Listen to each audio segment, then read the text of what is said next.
Our gospel lesson occurs in a deserted place. The Greek word Matthew uses here has multiple meanings, and all of them apply to this story. A deserted place refers to the wilderness, which is not a forest with lots of trees, it's a hot, humid desert.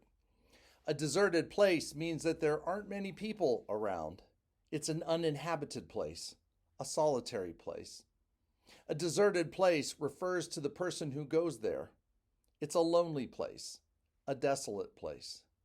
The feeling it conveys is one of misery, suffering, and sorrow. And this is where Jesus is, both geographically and emotionally. And the reason why I know this is because of something that happened that is hinted at in our gospel lesson. If we go back to the beginning of chapter 14, we learn that Jesus had just received word that his cousin John the Baptist was dead. John's death was not a pretty one. He was beheaded by Antipas after he made a promise to his stepdaughter Salome to give her whatever she wanted. Her mother Herodias, who was Antipas' second wife, convinced her to ask for John's head on a platter, and Antipas regrettably honored her request. Jesus' disciples then took John's body and gave him a proper burial. Matthew does not tell us if John's head was given to the disciples as well. When they had finished burying their friend, they had the horrible task of telling Jesus what had happened. And this awful, devastating news is what prompted Jesus to leave the disciples, get in a boat, and sail across Lake Galilee to a deserted place. Well, suddenly our gospel lesson makes more sense.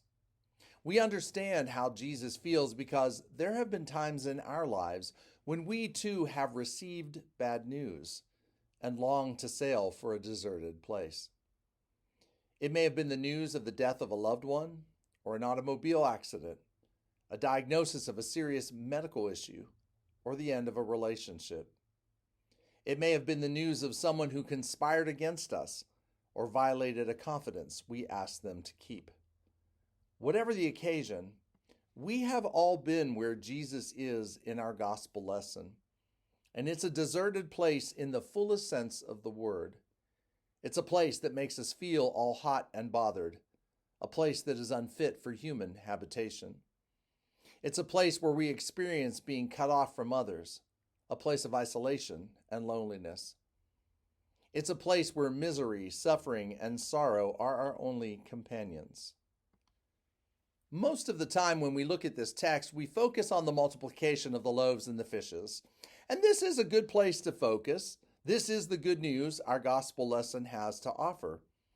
However, I think we miss something if we skip over this first detail in the story. Jesus going to a deserted place is a big deal. In fact, it occurs multiple times in the Gospels. This was something that he did on a regular basis. Therefore, the first word of good news in our gospel lesson is that Jesus is not afraid to go to deserted places. After the death of John the Baptist, Jesus retreats to a deserted place. Unfortunately for him, it wasn't deserted for long. Matthew tells us that when the crowds heard where Jesus was going, they followed him on foot from the towns. And when he went ashore, he saw a great crowd. Fantastic, huh? I'm sure that's exactly what Jesus needed. He wanted to be alone, but no one would let him alone. He wanted space to mourn the loss of his cousin, but everyone around him was inconsiderate of his need for space. He needed time for self-care, but everyone started asking Jesus to do something for them. And I could preach a sermon on this topic alone, because I think we all know grieving is a hard thing to do when everyone around us thinks we should just get over it. And the word of advice I offer you is one that I offer everyone after they have experienced a loss in their lives, no matter what that loss may be.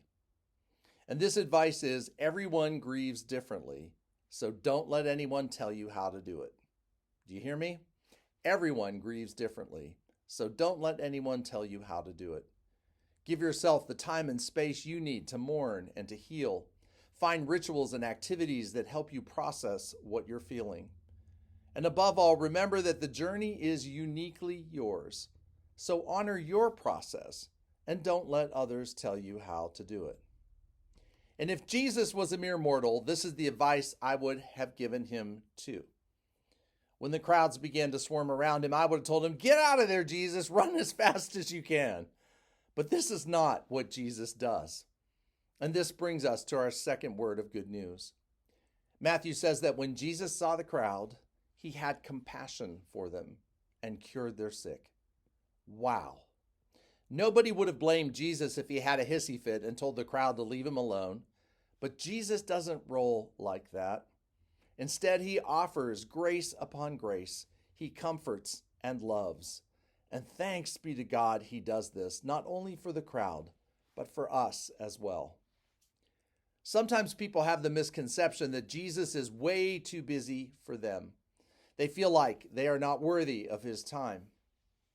And if we learn anything from our gospel lesson, it's the truth that we are worthy of his time. Jesus is always there to comfort and heal us when we find ourselves in the deserted places of life.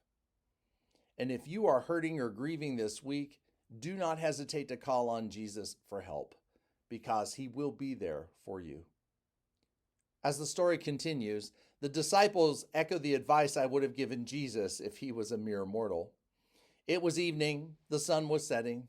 The disciples went to Jesus and said, "This is a deserted place, and the hour is now late. Send the crowds away so that they may go into the villages and buy food for themselves." Send them away. Yep, that's the advice I would have given Jesus if he was a mere mortal. But you know the rest of the story. Jesus surprises the crowd once again with grace upon grace. They need not go away, Jesus says. You give them something to eat. The disciples are dumbfounded. They reply, "Well, we have nothing here but 5 loaves and 2 fish. In other words, we cannot meet the needs of this massive crowd of people in this deserted place. Then Jesus asks them to give him the loaves and 2 fish. And he looks up to heaven and blesses the offering, hands it back to the disciples to give to the crowd. And miracle of miracles, everyone in that deserted place had more than enough to eat. In fact, there were 12 baskets full of leftovers, even more than they started with.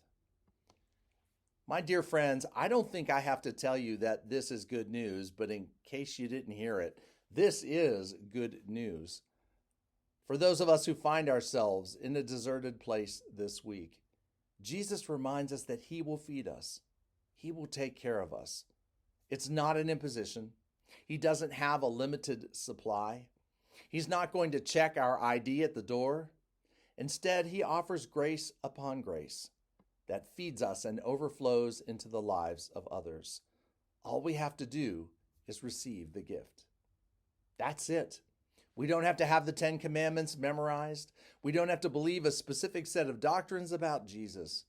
We simply need to hold out our hands and receive the gift. The good news our gospel lesson teaches us is that Jesus is there for us. He meets us in the deserted places of life. He has compassion for us and offers us healing, comfort, and love.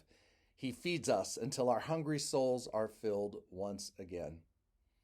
My dear friends, trust that this is the truth of our gospel lesson and receive the grace that Jesus has to offer. Amen.